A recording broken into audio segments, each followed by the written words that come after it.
பார்த்தீங்கன்னா நம்ம வண்டி வந்து க்ளீன் பண்ணலான்னு சொல்லிட்டு நம்ம க்ளீன் பண்ணுவீங்களா? கிளீனிங் சொல்லாதீங்க. வாயில் அடிக்க. தினம் அபிஷேகம் பண்ணுவியாப்பான்னு கேளுங்க. யாரு கேட்டாலும் நான் அப்படித்தான் சொல்லுவேன். ஏன்னா இவ என் தாய் மீனாட்சி.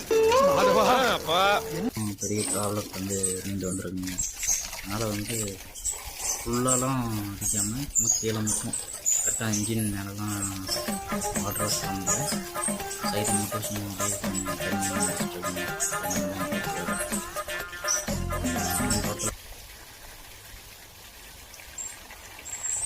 இப்போ காற்றடிக்கிறதுனால பார்த்தீங்கன்னா மண் வந்து கிடக்கும் வண்டி மேலே.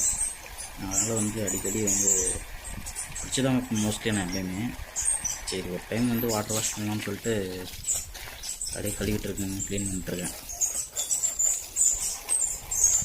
எப்படி இருக்குன்னு பாருங்கள்.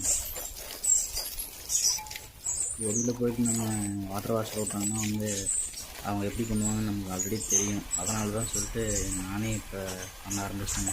இதுக்கு முன்னாடி நானே தான் பண்ணிகிட்ருப்பேன். அது ஒரு டைம் மட்டும்